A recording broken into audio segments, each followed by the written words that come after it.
Assalamu alaikum wa rahmatullahi wa barakatuh. Bismillah, alhamdulillah, wa salatu wa rasulullah. We start in the name of Allah and ask Him to send His peace and blessings upon the final messenger. You all know this.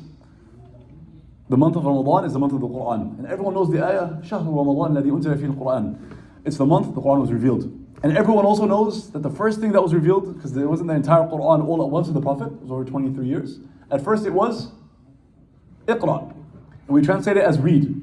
Now we can't literally mean read or only read. It does encompass that meaning, but it can't just mean read as in open a book and read. The Prophet ﷺ never read in his entire life. So it can't be that that's just the total summation of the meaning of Iqra. Definitely not. It means read as well. But beyond that, it's educate yourself, learn, explore different ideas, understand people, gain deeper understanding and wisdom, educate yourself, uplift yourself, and then seek to educate others and teach, seek knowledge, gain knowledge, spread the knowledge. Gain a deeper understanding, gain wisdom. Everyone agrees? All of that can be encompassed in Iqra. That's the first word of the Quran. The last revelation to all of mankind, all the times and all the places, all the civilizations, all the cultures, all the countries, all the empires that have in 1400 years, and inshallah till the day of judgment.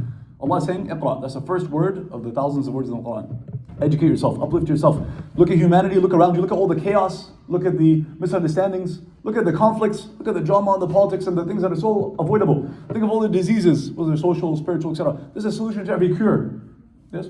There's a problem for there's a solution for every problem. There's an answer to every question, but you have to educate yourself. You have to learn, you have to study. You're upset about what's going on around the world. You believe that although you might have came here 10, 20, 30, 40, 50 years ago, many of you to America, I think a lot of you aren't African American or white or Latino, although Latinos also immigrated here. Many of you are Arab and Pakistani and Nigerian and Indonesian, like my parents. That's beautiful. We want the next generation or two, not just to survive here, we want to thrive here. Agreed? We want our kids to teach the teachers and to influence the influencers, want to run for politics, and if they're not a politician, want them to, when they speak online and in person, that the leaders of the country and the politicians, they listen to them and they take it into consideration. And that's not far-fetched, because it's already happening. A few people. We want it to happen in the thousands of people. We're 1%. There's nothing wrong with being 1%. 1 or 2% of society can lead the rest of society. In what organization or company or country, the majority of the leaders, it's always a few people. That's natural, it's always been. If you look at the Sahaba, who knows, raise your hand, who knows the number of the Sahaba, the maximum number? Like the Prophet passes away, Arabia is basically Muslim. How many people roughly? How many Sahaba are there?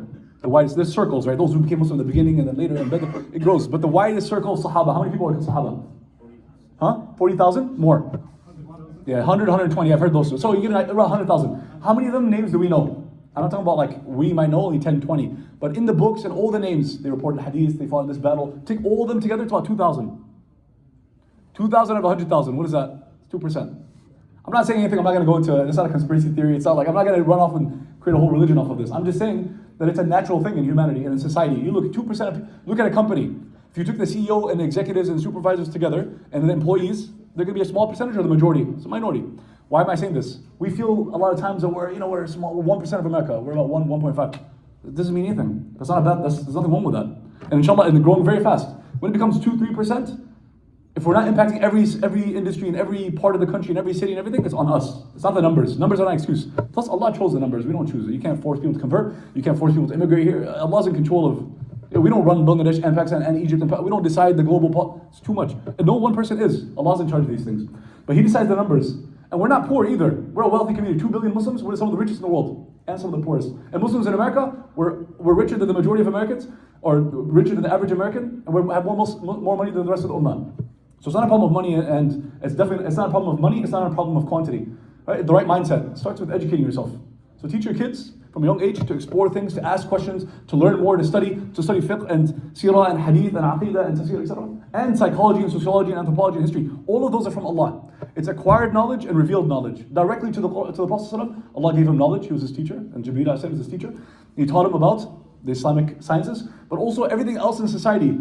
Physics, chemistry, biology, botany, zoology, etc., astronomy, and sociology and history, and these are all things that people go and explore. They use our senses and the experiments and so on. Allah gave us our brains and gave us our senses. We study this, we pass it down generation to generation. That's acquired knowledge. It still indirectly goes back to Allah. Why? Because He created the universe that we're studying. He created our brain and our senses. I think you guys get the point. This is a lecture that I give in its own, but I wanted to drop that in there. That there's different types of knowledge. It all goes back to Allah. Encourage your kids to go deeper into all these fields, inshallah, so they can lead the society. And a shortcut, if you know that that's not me, I'm not going to get a PhD in any of these subjects, and I'm not necessarily going to be giving talks and khutbahs and change this site. That's not me. it's not my ability, or it's not my personality, that's fine. I came today to give the khutbah on behalf of Furqaan Foundation. One of the top, there's many, alhamdulillah, great organizations. They get English and Spanish copies of the Quran into the hands of people that order them. There's people that are studying Islam every day and converting every day. And if you have a copy of the Quran in English or Spanish and they read it, the results are great. And I'm sure you know the stories. So you can, for a few dollars, get one of these copies in the hands of someone who wants them. And we're outside, we have a table, and you can donate. You can give it through card, you can give it through cash, you can give it through whatever. You can ask me questions, you can be part of this. The vision of the Prophet ﷺ was that Islam enters every home. And you can do it very easily now. Online, through payment methods, through supporting organizations, supporting causes. You can be in Montgomery, Alabama, get the copy of the Quran in the hand of someone in New York City, someone who's imprisoned in Georgia, someone in prison in Alabama. They become Muslim, you get all the ajr. Inshallah, a shortcut to heaven. Jazakumullah khairan. Wassalamu alaikum wa rahmatullahi wa barakatuh.